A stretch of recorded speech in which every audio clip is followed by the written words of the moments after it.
সবাইকে শুভেচ্ছা জানাচ্ছি বুলগেরিয়ার রাজধানী সোফিয়া থেকে। ইতিহাস, ঐতিহ্য এবং মানব সভ্যতার ইতিহাসে এই বুলগেরিয়া অঞ্চলের ব্যাপক এবং বিশাল একটি ভূমিকা রয়েছে।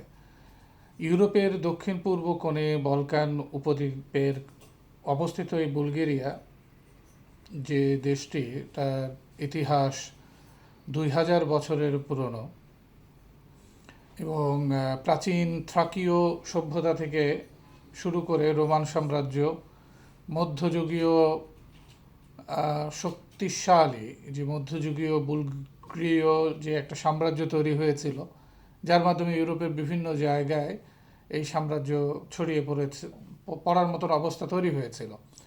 এবং এর পরবর্তীতে অটোমানের শাসন, টার্কিশ শাসন ছিল। সমাজতান্ত্রিক যুগের মাধ্যমে এদের একটা নতুন রিনোভেশন হয়েছে, সোশ্যাল রিনোভেশনের মতন হয়েছে। আধুনিক ইউরোপের যে ইউরোপিয়ান ইউনিয়ন, তার সদস্যভুক্ত হয়েছে। বুলগেরিয়া ইতিহাসে এক বিস্ময়কর ধারাবাহিকতার নাম বললেও আমাদের কিন্তু অত্যুক্তি হবে না। এই যে শহর, রাজধানী শহর, এই শহরের বয়স কিন্তু প্রায় 2500 বছর। অর্থাৎ এটা গড়ে উঠেছিল সেই যীশুখ্রিস্টের জন্মের অনেক পূর্বে, এবং অনেক ইতিহাসের সাক্ষী এই সোফিয়া। তো খ্রিস্টপূর্ব সময়ে এই বুলগেরিয়া ভূখণ্ডে বসবাস করত এক ধরনের জাতিগোষ্ঠী, যে পরবর্তীতে তারা কিন্তু বুলগেরি বা বুলগেরিয়ান হয়েছে। তো তাদেরকে বলা হতো থ্রাকীয় জনগোষ্ঠী। এবং এই যে থ্রাকীয় জনগোষ্ঠী, তারা ছিল ইন্দো ইউরোপীয় জাতিগোষ্ঠীর একটি অংশ, এবং পরবর্তী খ্রিস্টপূর্বে প্রথম শতকে অঞ্চলটি রোমান সাম্রাজ্যের অধীনে চলে আসে। এবং এখানে একটা শহর আছে, একটা স্টেশন, সেন্ট্রাল স্টেশন, নাম হচ্ছে সার্দিকা। আমরা এখানে গিয়েছি। তো সার্দিকার ছিল এই সোফিয়ার প্রাচীন নাম, এবং ধরে নেওয়া হয় সার্দিকা রাজধানীর নামও ছিল। তো রোমান সম্রাট একবার বলেছিল যে সার্দিকা ইজ মাই রোম, অর্থাৎ এই সার্দিকাও আমার রোম। অর্থাৎ তারা নিজেদেরকে রোম বলার মাধ্যমে তাদের দেশের একটি অংশ হিসাবে তারা মনে করা শুরু করেছিল। এবং পরবর্তীতে রোমান শাসন এইখানে কিন্তু ছিল। এবং এই যে রোমান শাসনের সময় কিন্তু সড়ক, তারপরে এখানে বিভিন্ন ধরনের স্নানাগার, দুর্গ, প্রশাসনিক কাঠামো গড়ে উঠেছে। এবং সোফিয়ার কেন্দ্রে রোমান ধ্বংসাবশেষও কিন্তু সেখানে খুঁজে পাওয়া যায়। প্রথম ও দ্বিতীয় বুলগেরীয় সাম্রাজ্যের সময় এইখানে দেখে যে সভ্যতার বিভিন্ন দিক পরিবর্তন হয়েছে। তারা নগর সভ্যতার দিকে বেশি মনোযোগী হয়েছে, বিভিন্ন স্থাপত্য মানে কলার ভিতরে। প্রথম যে বুলগেরীয় সভ্যতা, সেটা 681 থেকে 1018 সাল পর্যন্ত। তো এই সময়ে বুলগেরিয়াদের নিজেদের একটি রিকনসিলিয়েশনের মতন হয়েছে। জাতির শিক্ষার মানে মাধ্যমে বিভিন্ন প্রযুক্তিক দক্ষতা তারা অর্জন করেছে। তো 661 খ্রিস্টাব্দে বুলগেরীয় আনুষ্ঠানিকভাবে কিন্তু রাষ্ট্র হিসেবে তারা আত্মপ্রকাশ করে। এটি ইউরোপের অন্যতম প্রাচীন রাষ্ট্রগুলোর একটি। 864 সালে এখানকার যে জার, সে খ্রিস্ট ধর্ম গ্রহণ করেন, যার ফলশ্রুতিতে এই অঞ্চলের সকলেই খ্রিস্ট ধর্মে দীক্ষিত হয়। এবং বুলগেরিয়ার সাংস্কৃতিক ধর্মীয় ইতিহাসে ওই সময়টা যখন এটি যার কি বলে যে খ্রিস্ট ধর্মে দীক্ষিত হয়, তখন কিন্তু রাষ্ট্রটি একটি খ্রিস্টান রাষ্ট্রে পরিণত হয়। তখন কিন্তু এক ধরনের নিজেদের লিখিত একটা লিপির বিকাশ ঘটে। সেই লিপিকের নাম হচ্ছে স্লাভিক লিপি। বিশেষ করে এই লিপির মাধ্যমে ইতিহাস, ঐতিহ্য, বিভিন্ন ধরনের অফিসিয়াল ডকুমেন্টেশন, এগুলো কিন্তু করা হয়। এবং পরে সিরিলিক লিপির প্রচলন হয়, যা আজও বুলগেরিয়া, রাশিয়া, সার্বিয়া সহ বহু দেশে এটি কিন্তু ব্যবহৃত হচ্ছে। তো প্রথম বুলগেরীয় সাম্রাজ্যের কথা তো বললাম। এইবার আসে হচ্ছে দ্বিতীয় বুলগেরীয় সাম্রাজ্য, যেটা 1185 সাল থেকে 1396 সালের ভেতরে এটা ধরে নেওয়া হয় যে এটা দ্বিতীয় বুলগেরীয় সাম্রাজ্য। তো 1200 শতকে বুলগেরীয় আবার শক্তিশালী হয়ে ওঠে এবং তারা নিজেদের একটি সমর কৌশল বা বিভিন্ন ধরনের সমরাস্ত্রে তারা নিজেদেরকে সজ্জিত করে এবং ছোট ছোট মেকানিক্যাল আবিষ্কারগুলো এখানে হতে থাকে। তো সেই সময় রাজধানী ছিল তীর্নোভা বলে একটি স্থান আছে সেখানে।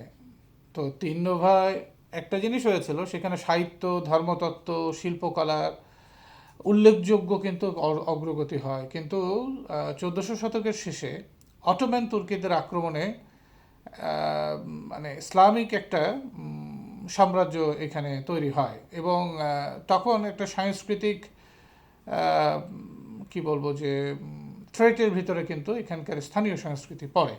তো অটোম্যানের সাম্রাজ্য কিন্তু একটা লম্বা সময় ধরে ছিল। এটা ছিল 1396 সাল থেকে 1878 সাল পর্যন্ত এবং প্রায় 500 বছর বুলগেরিয়া অটোম্যান সাম্রাজ্যের অধীনে ছিল।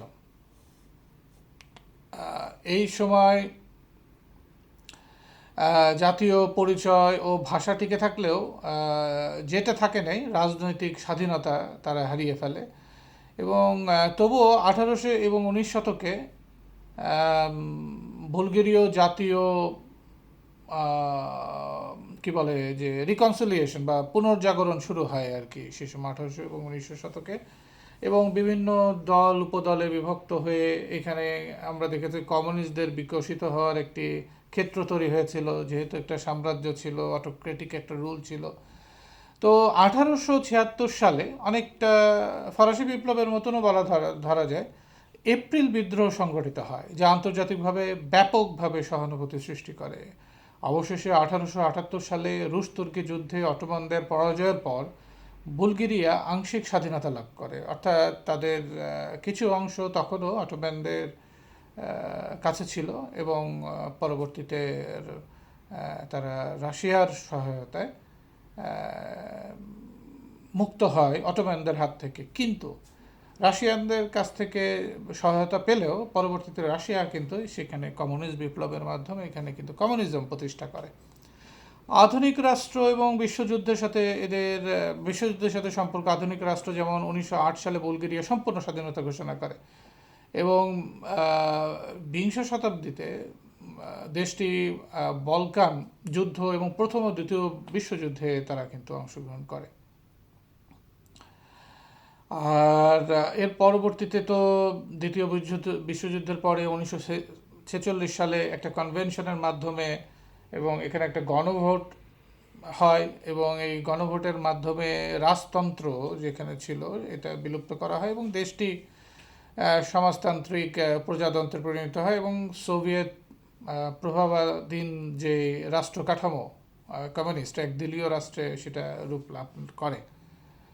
এবং পরবর্তীতে তারা কিন্তু অর্থনৈতিকভাবে কমিউনিস্ট রুলের কারণেই হোক বা রাজনৈতিক টানাপোড়েনের কারণেই হোক তারা কিন্তু 1989 সাল পর্যন্ত তো সোভিয়েত যতক্ষণ না পর্যন্ত ভেঙে না গেছে, অর্থাৎ 1989 সাল পর্যন্ত তারা কিন্তু সোভিয়েত ইউনিয়নের অংশ বা অংশীদার ছিল। এই সমাজতান্ত্রিক যুগে যেটি হয়েছিল যে এখানে প্রচুর পরিমাণে শিল্পায়ন হয়, শিক্ষা এবং স্বাস্থ্য ব্যবস্থার কিন্তু এক ধরনের অগ্রগতি তৈরি হয়। রাজধানীর শিল্প ও প্রশাসনিক কেন্দ্র হিসাবে দ্রুত প্রসার লাভ করা শুরু করে। তবে রাজনৈতিক স্বাধীনতার সীমাবদ্ধতা ছিল না, যেহেতু একদলীয় এবং এটা কমিউনিস্ট রেজিম, সেখানে রাজনৈতিক মত প্রকাশ, ভিন্ন মতের প্রতি শ্রদ্ধা, সংবাদপত্রের স্বাধীনতা এবং ব্যক্তিগত অর্থনৈতিক মুক্তি এগুলো কিন্তু তখন হয়নি। তো গণতন্ত্রে উত্তরণ ঘটে যখন তারা প্রথম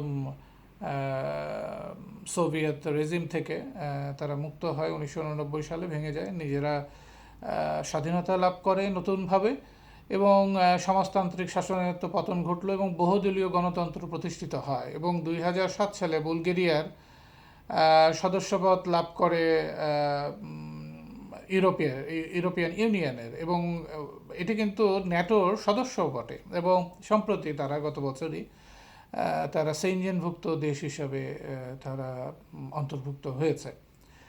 এবং এই দেশের জনসংখ্যা খুব যে বেশি তা না, তবে এরা কিন্তু সুশিক্ষিত একটি জাতি, কর্মঠ জাতি এবং অত্যন্ত মেধাবী একটি জাতি। এবং 2025 সালের হিসেবে বুলগেরিয়ার জনসংখ্যা আনুমানিক 64 লক্ষ থেকে 67 লক্ষ। অর্থাৎ যদি আমি বাংলাদেশের কথা চিন্তা করি, বাংলাদেশের কোনো দুটো তিনটা জেলার যে জনসংখ্যা, সেই জনসংখ্যার সমান কিন্তু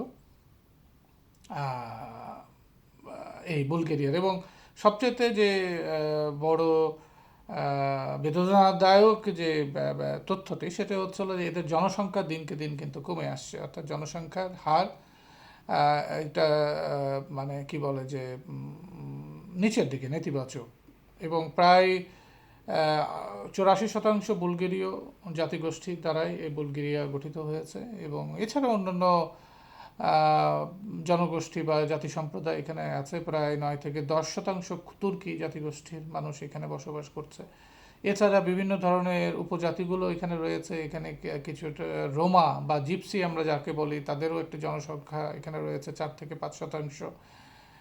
এবং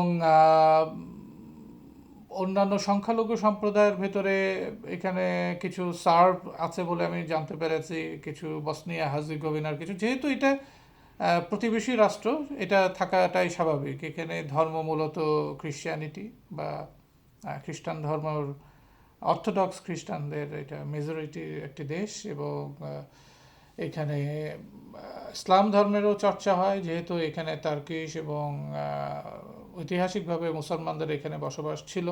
এখানে কিছু মসজিদও আছে, তো সেই হিসাবে এখানে মুসলমানদেরও একটি অংশ আছে। আপনারা যারা সোফিয়াতে আসবেন, বুলগেরিয়াতে আসবেন, এদের ইতিহাস ঐতিহ্যের বিভিন্ন তাৎপর্যগুলো তখনই উপলব্ধি করবেন যখন আপনারা সেই সমস্ত বিখ্যাত এবং ঐতিহাসিক নিদর্শনগুলো আপনাদের চোখের সামনে ভেসে উঠবে। সোফিয়া অনেকটা আইসোলেটেড বলবো, এবং মানে কি বলে, আন্ডাররেটেড। এটা আমার মনে হয় যে প্রত্যেকের এখানে আসা উচিত। এবং পৃথিবীর ইতিহাস সভ্যতা জানতে গেলে এটা একটি পীঠস্থান বলবো, যে ইতিহাসের পীঠস্থান, যে এখানে ইতিহাস ছড়িয়ে আছে। এগুলোকে আমরা উপলব্ধি করার জন্য আমরা এখানে আসতে পারি। ধন্যবাদ।